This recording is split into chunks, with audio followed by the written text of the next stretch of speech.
saat ini saya sedang berada di kawasan titik nol IKN Nusantara, di mana telah digelar rangkaian acara Rapat Kerja Nasional Rakernas Majelis Adat Dayak Nasional 2022. Dan saat ini telah hadir bersama kami Bapak Yakobus Kumis selaku Sekretaris Jenderal Majelis Adat Dayak Nasional. Selamat sore Bapak. Selamat sore. Salam kebangsaan Indonesia. Salam kebangsaan Pak. Baik Pak, bagaimana bentuk dukungan masyarakat adat Dayak terhadap pembangunan ibu kota Nusantara ini Pak? Ya baik, terima kasih. Saya sampaikan dulu salam Dayak ya. Adil Kak Talino, Bacuramin Kak Saruga, Basengat Kak Jibata. Arus. Terima kasih. Kami pada kesempatan ini berada di titik nol sebagai rangkaian daripada kegiatan Rapat Kerja Nasional, di mana kegiatan ini kita rangkaikan dengan pemberian penghormatan, pengangkatan warga kehormatan, masyarakat kehormatan utama masyarakat adat Dayak kepada Bapak Kapolri, yaitu Bapak Jenderal Polisi Dr. Andes Listio Sigit Prabowo MSI yang tadi sudah dilaksanakan, dan saat tadi juga dilaksanakan deklarasi. Nah, kita tahu bahwa pemindahan ibu kota negara ini sudah dirancang oleh para pendiri bangsa kita sejak zaman Soekarno. Nah, terus oleh Bapak Presiden berikutnya, tetapi kita bersyukur kepada Tuhan atas segala kebaikannya di bawah kepemimpinan Bapak Presiden Republik Indonesia sekarang, Haji Insinyur Haji Joko Widodo, maka ini bisa direalisasikan dan dilaksanakan sesuai dengan Undang-Undang Nomor 3 Tahun 2022. Dan pada saat itu dikukuhkanlah Kalimantan Timur sebagai tempat pemindahan ibu kota Nusantara. Nah, bagaimana peran masyarakat adat Dayak?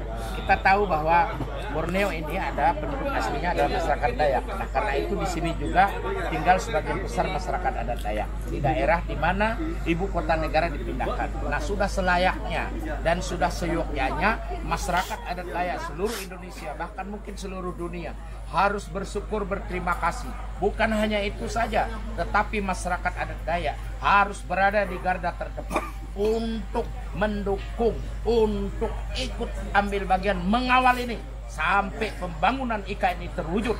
Dan harapan kita, terutama kami masyarakat adat Dayak, kita akan mendukung Presiden, Wakil Presiden yang jelas-jelas memiliki konsistensi, memiliki komitmen untuk meneruskan ini. Yang tidak memiliki program meneruskan ini, masyarakat adat Dayak tidak akan mendukungnya. Terima kasih. Baik Pak, lalu bagaimana untuk kesiapan dari masyarakat adat Dayak sendiri untuk menyongsong ibu kota negara Pak? Baik, terima kasih. Tentu pembangunan ibu kota negara ini tidak seperti membalikan telapak tangan. Dia perlu proses, perlu pendanaan. Dalam situasi global yang dimana kita melihat krisis ekonomi, krisis pangan dan sebagainya, tentu tidak mudah. Nah, karena itu perlu kekompakan. Siapa saja yang kompak? Seluruhnya. Pemerintah, seluruh rakyat Indonesia harus mendukung program ini di tengah situasi krisis di mana kita pada saat itu akibat COVID ini hampir 1.200 triliun dana kita terkuras untuk itu. Nah, pembangunan IKN ini kalau tidak salah sekitar 466 triliun. Nah, ini juga tidak sedikit. Nah, karena itu bagaimana peran kita? Nah, peran kita tentu menyiapkan diri, bukan hanya menyiapkan secara fisik. Yang pertama adalah penyiapan sumber daya manusia. Karena itu masyarakat di sekitar sini harus dibina, diberikan keterampilan supaya mereka tidak terasing, supaya mereka tidak terkikis dari sini. Seperti kita lihat pengalaman-pengalaman seperti di Amerika, suku-suku asli penduduk di sana, di Australia, di Jakarta contohnya saudara-saudara kita Betawi pada akhirnya tergusur. Nah, mengapa? Karena memang harus disiapkan sumber daya manusia supaya mampu bersaing dan ikut ambil bagian di dalam bagaimana kita menyongsong ibu kota negara ini. Karena itu kami menghimbau kepada masyarakat adat Dayak khususnya yang berada di sekitar ibu kota negara ini harus mempersiapkan diri dengan sumber daya manusianya, lalu harus kompak bersatu. Jangan kita lalu letih mengurus konflik di antara kita. Jangan sampai terjadi konflik. Kita harus bersatu.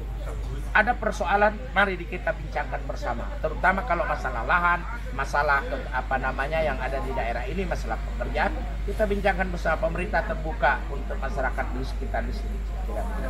Baik, untuk yang terakhir Pak, bagaimana harapan Bapak dengan dilaksanakannya Rakernas Rakernas pertama ini?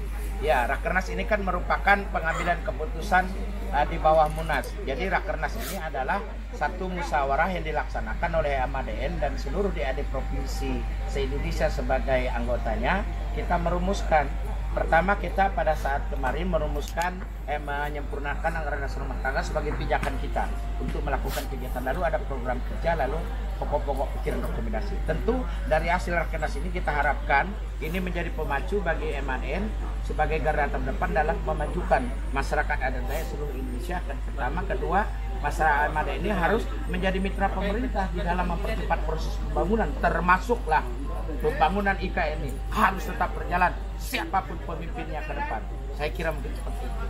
Baik, kalau begitu terima kasih banyak Pak. Sukses dan sehat selalu. Ya. Jangan lupa salamnya ya. Adil Katalino Watura minta saruga Pas ingat pada arus. Ulang. Baik pemirsa, demikian laporan dari kawasan